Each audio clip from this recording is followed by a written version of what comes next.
Folks, we're all kind of looking for a bright spot right now, aren't we? Well, I have one for you. There's a hilarious new series on Apple TV Plus starring Jason Sudeikis, and it's called Ted Lasso. It's about an American football coach who heads to England to take a shot at managing one of the world's most competitive professional soccer teams. If you like a show with big laughs and a lot of heart, this is the one you're looking for. Watch Ted Lasso only on Apple TV Plus.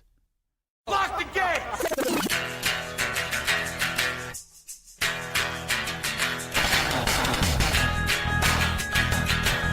All right, let's do this. How are you, what the fuckers, what the fuck buddies, what the fuck nicks? What's happening? I'm Marc Maron. This is my podcast.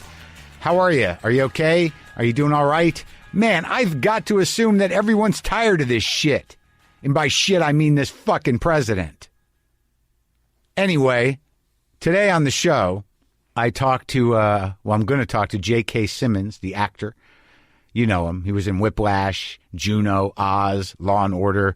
He just did a movie called Palm Springs with Andy Samberg. He's on the Apple TV Plus series Defending Jacob right now. He's an upfront dude, man. Straight ahead, straightforward. No bullshitting. So that's happening. That's going to happen. You're going to hear that happen in your head. Got to confess, I did something crazy. I did something crazy. And I'm fucking going to have to get another test because I don't know if it was worth risking my life for, but I went and had my car washed. Can you fucking believe that? What is wrong with me, man? I went and had my car washed. I took it to the place. It's not as good as it used to be, but that was before COVID even. They sold it and no one goes there anymore, but whatever. Watched it go through the machine just like old days, just like old times. That weird, strange feeling of pride as if you're doing something, watching your car go through the machine, through the brushes, thinking like, look at that. Look this is great. I'm doing something. I'm out in the world. Then it goes out and the guys dry it and then they open the door and they get in your car. Other human beings that I don't know getting in my car to wash it, to clean it. In my car. But everyone's wearing masks. And when they got done, I walked over, I tipped them, I kept all the doors open, then I opened all the windows, and then I brought with me a spray bottle filled with alcohol, and I sprayed the inside of the car a bit, misted it with alcohol, drove away quickly with my mask on, with alcohol fumes kind of filling the car, and then air coming in from the outside. I think I got away. I think I got away with it. I don't know. Uh-oh. Where's the thermometer? Where's the fucking thermometer? Quick. You guys, look, I'm grieving the loss of a loved one. And I know a lot of you people are up to your fucking necks with your loved ones. You've had it. You're at the end of your goddamn rope with your loved ones. Because how could you not be? I mean, when is this shit going to stop? How much can you take of your loved ones? Am I right? Cherish every moment. That I can tell you right now from somebody who is dealing with loss. And that's not an unusual thing to say, but it's hard, the cherishing every moment, the living every moment, the being grateful for every moment, the sort of like make sure you know how amazing it is to be alive. Warren Zevon said, enjoy every sandwich. Fine. But 5 months of sandwiches, come on. It would take a fucking saint, am I right?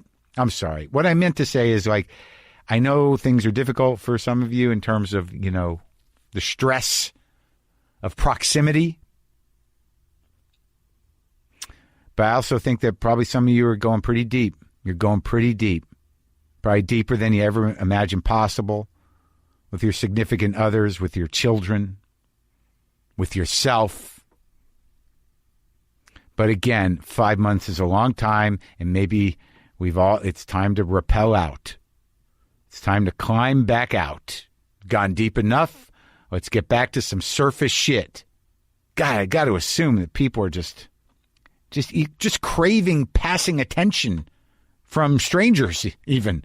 Just the feeling of walking by some people at the mall and you can see their faces. Remember? I imagine some of us are missing behavior that borders on inappropriate. You looking at me? Yeah. Mild flirtations. Office crushes. You can hang in there. We're okay. We're okay. All right? Talking to Lipsight last night. We have our nightly phone call. Me and Lipsight. Sam. Got a new book out. We're just riffing. Talking about public bathrooms. Because he went out into the world for the first time in months to his office. And he owned up to using a public restroom. And I was like, dude, I fucking used a bathroom on the way home from Albuquerque at a rest area in the Mojave Desert, man. Just a bunch of trucks parked in the lot. People coming and going. Had to go. Yeah, and I had to do that one. Yep. Who knows? But I think I'm okay with the COVID. No one was in there. Door was open. Had my mask on. They had those little things that you put on the toilet seat. I don't know what that stops. But COVID is not the issue there. You're going to get some sort of like trucker butt. And we started trucker eczema. We just started riffing on what one could possibly get from a trucker's ass. And I came up with the winning answer, and that was rig chiggers. Got to watch out for those rig chiggers. That's you sit on the trucker toilet, you can get some rig chiggers. Winner. Bing, bing, bing. Cried to Sam Rockwell. I did that. I went down into the bunker at DreamWorks to record some voiceover stuff for this movie that I'm doing. Animated movie, Bad Guys. It's me and Sam Rockwell and Aquafina and I believe Craig Robinson now. But you rarely read with the people, but they like when me and Sammy read together. And I met Sammy a couple times and I've interviewed him. And he was in a Lynn Shelton movie and I hadn't seen or talked to him since then. And it wasn't that he was there. They fed him in on video. It's very clean there. No one was there. I was the only one. There's a sound engineer, the guy who walked me down into the bunker, and me. Very clean, very safe. And they brought Sammy in on the video, and then you got the producers on, you got the director on, you got the sound guy on, you got the like 5 or 6 people on. And I saw Sammy, and he said, you know, how you doing? And he's talking about Lynn, and I just lost it. I started crying. I said, it's hard, Sammy. It's hard. He said, I know, man. I can't imagine. Had some time with Sammy in front of all those people, and sadly, they're not going to be able to use it for the character. The sort of criminal snake character I'm playing, there's no use for tears, so we don't have a blowout moment. Nope. But stay strong. Be there for each other. It's important. I'm here by myself. It's not great. Don't love it. Dealing with it. Don't like it. It's scary somehow. Is it, though? Is that what it is? Loneliness? Is loneliness scary? No. It's not so much that it's scary. It's just sort of like, okay, I guess I'm just going to walk over here now and eat this. All right, look at me. I'm sitting on my couch. It's my couch. I like my couch. This is a good couch. I'm glad I got rid of that old couch. I guess I'll just watch this movie that's on in the middle. I guess I'll watch it. I feel like I just watched Munich. So Jewy. Oh, God. Okay. All right. So, listen, let's do this now. J.K. Simmons, the actor, is in this Apple TV Plus show, Defending Jacob. That's on now. Palm Springs, the film, is streaming on Hulu. And this is me talking to J.K. Simmons. Coming up.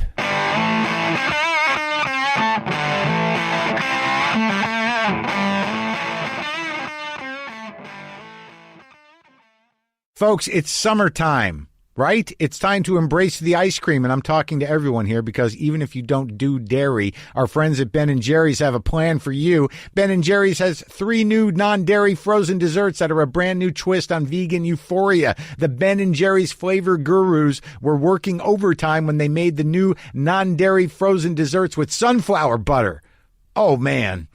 They're the perfect sweet treats for vegans, vegetarians, and everyone in between. Sunflower butter. Are you kidding me? Try the new milk and cookies flavor with no milk. There's also creme brulee cookie and mint chocolate cookie, all plant-based, all delicious.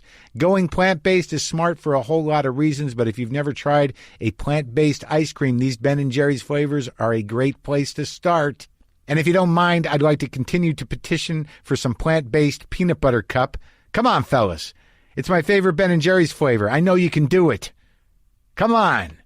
Check out the Ben & Jerry's sunflower butter lineup and the whole non-dairy family at benjerry.com. That's BenJerry.com. Folks, everyone is figuring out new ways to do things and new paths for their futures during these times. That makes it as good a time as any to make that dream project a reality, and you can do it with Squarespace. Squarespace makes it easier than ever to launch your passion project, and right now we need all the help we can get. Open an online store, start an independent journalism outlet, launch a podcast, whatever it is you want to do, Squarespace is the tool to make it happen. You can easily make a beautiful website using these Squarespace templates created by world-class designers. Make it exactly how you want it, since you can customize it with just a few clicks. Sell products with ease using Squarespace's powerful e-commerce options, and you'll never have to patch or upgrade anything ever. Head to squarespace.com/WTF for a free trial. And when you're ready to launch, use the offer code WTF to save 10% off your first purchase of a website or domain. That's squarespace.com/WTF. Offer code WTF.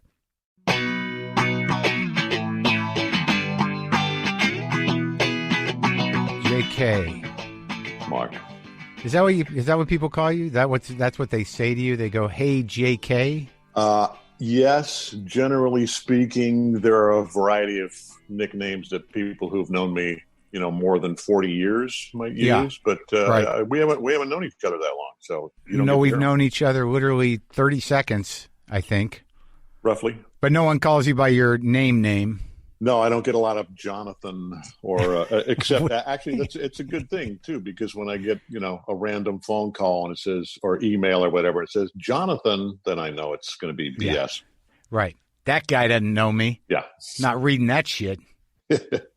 When did you become JK? How does that happen? I've never gotten that. I've never gotten abbreviated, or I kind of wish I had. I wish I had a nickname. How does that happen? It happened actually every time I joined an actors union, they would take away part of my name because somebody else already had it. So by the time I finally got around to joining SAG for a job that I ended up not doing and paying money that I could not afford on my regional theater actor salary to join SAG and have my name taken away, JK actually kind of made sense. My father had occasionally called me JK or Jake when I was a kid.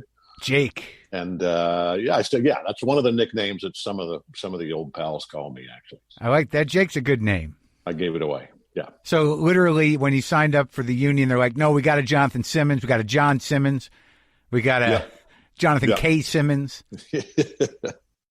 J. Kimball Simmons. Yeah. All taken. None of them popular actors. That's the thing is all your names are taken, but you don't know who the fuck those guys are. Yeah, well, but maybe they're making a living somewhere. That's true. Doing what I was doing for 20 years before anybody heard of me. I know it's sort of astounding that you hung in and seemingly didn't get miserable and bitter and resentful. But I don't know you that well, and perhaps I try to keep that only in private, only for those near and dear to me. So I only really annoy, the close people. Yeah, that's how you test your family. That's what. Yeah, absolutely. For. Yeah. But I mean, where did you come from? Born in Detroit I have to say Grosse Pointe, but then people see Mansion. So I was born in the slums of Grosse Pointe. Detroit adjacent, and then spent several years in Central Ohio growing up, and then a few years in Montana. Went to college there. So you don't remember Detroit? You would think like Detroit would have been something. No, I do. Yeah, I mean, I was 10 years old when we left there. Still a big Tigers fan and all that. So, but it's mostly a baseball team to me at this point. We don't really have any family or friends back there anymore.